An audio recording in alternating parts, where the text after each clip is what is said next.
انسان چې کله تکبر کوي دا غي څه نقصان نه دي. یو وجدار چې انسان کله متکبر شي په دې چې انسان باندې بس موږ الله غضب او غصه راځي. دا ډېره معمولی خبره ده چې انسان چې په خپل باندې د الله غصه شي. قران کې الله فرمایي ازما غصه چې بشا باندې ورغله فقط هوا دا سړی ګوره برباد شو جرړې و دا جرړه تبا شو دا به د څه تباګي چې چرته به الله به را جوړم لیکي دغه لری کې. دیم نقصان علماء دا ذکر کړی چې انسان کله تکبر کوي وفيه دلیل الى الحطاط النفس. دې کې اشاره ده خبره لا چې دا انسان د خپل ځان د نفس ذلیل او خطا او خاري وغورځول. تکبر شي څنګه الله بری وړي کی. رسول الله فرمایي چې کوم شړی عاجزي کوي رب العالمین به اوچت کوي چې کوم انسان تکبر کوي څنګه الله به وړي کی او حتی تر دې پوري عبد الله ابن مسعود فرمایي د سرو میګانو په شکل به الله را جمع کوي به جهنم له وغورځي لری به کی. حدیث کې راځي چې کله تاسو له مشکلات ورشي نو بسم الله اسکار وایي ابلیس په خوريږي لکه مچ او که تاسو وایي چې ای ابلیس خوار شه ګوردار سو کړو دا دومره غټیږي لکه دا کوټه یا ابدي. دلیل به دې باندې چې د انسان د نفس د خلقو د الله په وړاندې چې بریوځي هغه به دې باندې بریوځي چې دا متکبر دی لوی به دې کړه. دریم نقصان عالم دم ذکر کړی دی انسان چې کله تکبر کوي ودا سره زموږ د الله نه لری کیږي. الله چې سره لری کی یقینا چې دا تاوان دی. قران کې الله فرمایي ډیر د شي انسانانو په دنیا کې دا ارمان کوي چې موږ الله وګورو خو الله وې زما د دین انسان پټ کم زمته لری کم زمته اشه دوشه وغه زمته نه پټيږي څومره دې الله به درد لشي او به دا څنګه الله حق الله چې موږ د بهر لحظه ضرورت لرو او هغه څنګه حاجت روا دی او هغه څنګه نزان پټ کی څم خل جدا بلوي تاوان یو کو بنئ لوی تاوان دی خطرناک تاوان دی.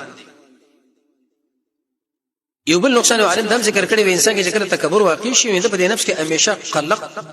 استرابي. څه مطلب متکبر سره همیشه د غوړي جلګه دا چې ودرېګم داخله دی ودرېږي زما سپلې د خلک برابرې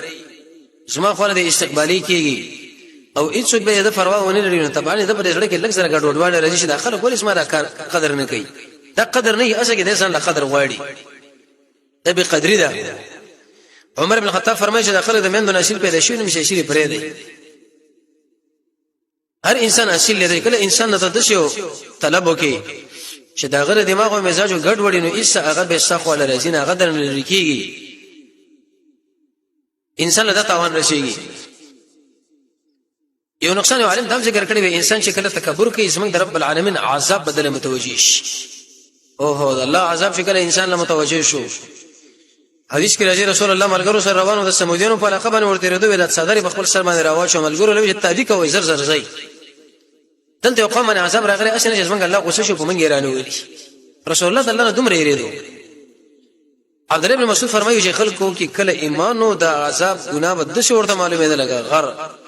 او چې کله زړونه ګډ ورشل ایمان کمزور شو اصله کمچ د پوزې په یو جانب باندې کې نه یا بل زمونږ د زړونه وران دي د ګناه مرکزونه جوړ شوی دي. کله رسول څومره موږ یادو د الله عذابونه یادو چرته د په تلویګ من لا مخه چیرې سم مسله ده او سنده نقصان په من کې دی. یو نقصان علماء دام ذکر کړی دی چې کله انسان ځان له تکبر ثابت کوي رب العالمین نه نفي کوي د شي انسان په عمر کې بس موږ الله برکت وانه شو ختم به کې برکت لري بشي قرآن او سنت باندې بدل ژوند تیر نه کی هغه کارونه به انسان صادر نشي په کومه زموږ د لوی زور اور الله خوشالي او بل نشه نقصان به کې دار خطرناک.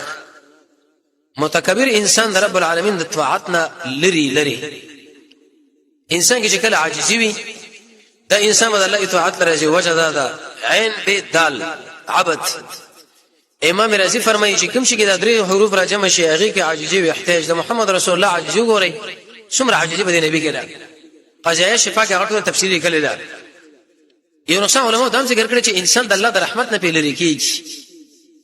رسول الله فرمایي زمونږ د الله سره یې رحم دینه نه وي ځان سره ساتل دی یو بری مخلوق باندې تقسیم کړي لري چې کله انسان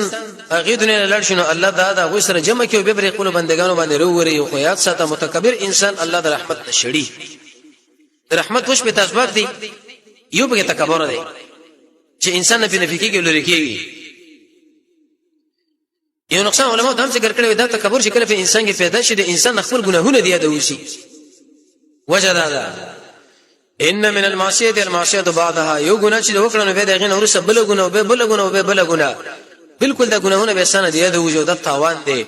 سلف صالحینو کې دا عادت او شینه به ګناه وشو د الله نه به بخنه او غوښتا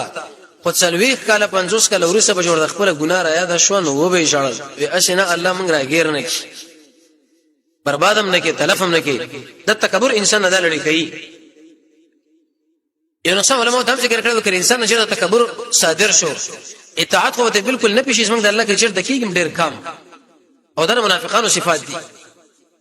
قران کې رب العالمین فرمای منافقان انسانان الله نه دی الا قليلا مگر ډیر کم نو اي خلکو بری تکبر باندې موږ د رب العالمین د یاد نه پډن په اړه کېګو څنډکېګو دا خلاب زمونږ دومره یادېږي نه او بل دا چې د انسان د رب العالمین د نعمتونو شکر نه کوي دا شکر گزار بنده نه دی نه شکر انسان دی الله چې چره نه شکر ویل هغه یقینا شکر دی د شي انسان په جنت لور داخل نشي رسول الله فرمایي